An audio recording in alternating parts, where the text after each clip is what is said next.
Hey folks, Mike Dawkins from World Cast Anglers here with your Jacksonville fly fishing forecast for the weekend of August 3rd and 4th. Man, July definitely flew by. I feel like just yesterday we were celebrating the 4th of July, and now we're looking into the second half of our summer fly fishing season in the greater Jacksonville and Teton Valley area. Earlier this week, we had a really nice cool down. We had daytime temperatures in the high 70s, low 80s. We had some cool nighttime temperatures that definitely helped our water temperature situation, which we'll get into later in our fly fishing forecast. But it looks like our heat and the dry, no precip sort of theme of our summer is coming back for this weekend with some daytime temperatures in the low 90s. Not much precipitation in the forecast, but we'll get into that a little bit later. I'm here on the South Fork of the Snake.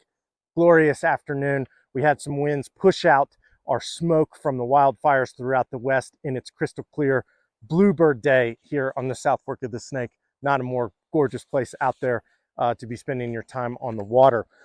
We've got our Fly Shop happy hour as we do every Friday from 4 p.m. to 8 p.m. We've got dollar dries, nymphs, and foam. We've got 50% off streamers. Our sale rack is 60% off. We've got dollar tall boys for those 21 and up. And then we also have our buy one, get one free hats during our Fly Shop happy hours. Those are going on every Friday through the summer season from 4 p.m. To 8 p.m. Palisades Reservoir above us is 77% of capacity. Jackson Lake is 92% of capacity. So we're starting to see Palisades Reservoir get drafted, pretty heavily going into the second half of our summer season.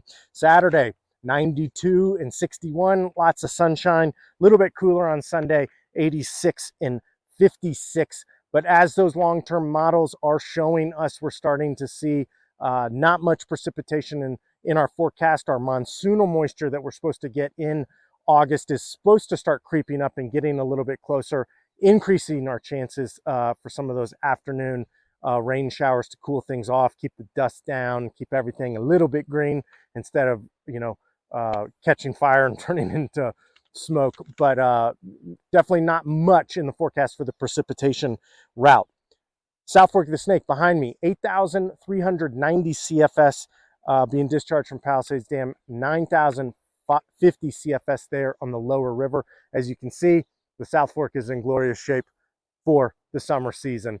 We saw flows decrease almost, around 2,000 CFS. So a lot of those riffles and flats, maybe that you were fishing earlier, may be a little too skinny, but it's also opening up lots of opportunity on other flats and riffles that may have been a little bit too deep. So all those fishing spots that you were getting them through the summer season, they may have changed up on your next floats on the South Fork of the Snake.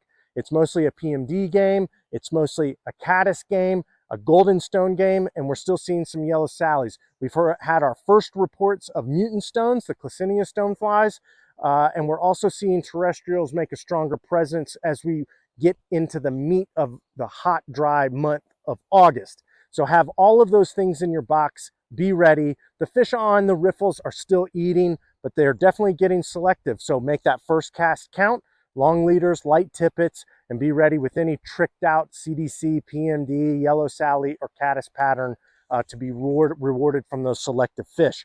The Snake in Jackson, 1,710 CFS being discharged from Jackson Lake Dam, 3,680 CFS there on the lower river. As I was saying earlier, the cool down that we had earlier this week really helped our water temps on the Snake, most notably around moose. We were seeing some water temperatures in that 67, 68 degree range there for a week or so, and now we're starting to see those in a much more manageable form from that cool down. But with the forecast ahead, definitely don't remove water temperatures and those hot, dry afternoons from doing the best thing for your fish friends. Monitor your water temps, carry thermometer, use it, and just be aware of what's going on. Leader up, use stronger tippets, anything where you can get the fish landed faster and get them back in the water faster with less stress is going to be helpful to our trout friends. Golden stones, yellow sallies, PMDs, caddis, it's a little mixture of everything there on the Snake, but we're also starting to see those terrestrials make their presence known as well. Schroeder's parachute hoppers, grand hoppers, thunder thigh hoppers. I'd have all of those going into my box this coming weekend, going to fish the Snake, dry dropper style, single foam early in the morning. Anything along those lines will help you be successful. The Teton in Teton Valley, 310 CFS around Driggs, 607 CFS there on the lower river. We're still seeing some really good hatches of PMDs on the upper Teton in the valley. Double dries, an attractor and a small PMD, or a PMD and a rusty spinner to cover some water has been very productive on the upper river.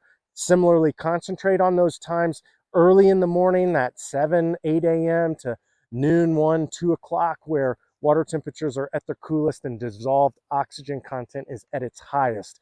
I'm not saying that you can't go fishing in the afternoon, but that's up to you to monitor what's going on with water temperatures and to make the best decision for our trout friends. The Henry's Fork, 1,060 CFS up there being discharged from the box, 1,620 CFS on the lower river. As I've said earlier, the lower river is mostly a PMD spinner game and a terrestrial game. Early mornings, as those water temperatures have gotten sort of warm, but we've got a good little window from the cool down that we received earlier this week. The Box Canyon is still fishing well. Dry droppers with Goldens or a big, parachute green drake, brown drake, and any of your tungsten, perdigons, quildagons, bullet quills, any of those things have been very productive. And with these drops in the flows coming out of the Box Canyon, we should see that fishing on the ranch get a little bit more consistent, where those fish aren't spread out everywhere with those higher flows and not as comfortable. Water temperatures can come into play big time on the ranch in that Pine Haven section, so monitor those.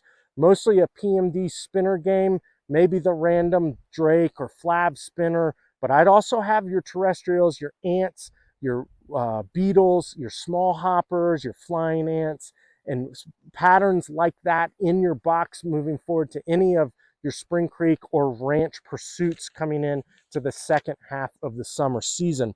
We had Flat Creek open on August 1st. It's usually a pretty busy place there for the first week or so, but I'm sure plenty of fish were being caught on PMDs, hoppers, small golden stones, frogs, anything along those lines where those cutties, they haven't seen anything since the fall of 2023.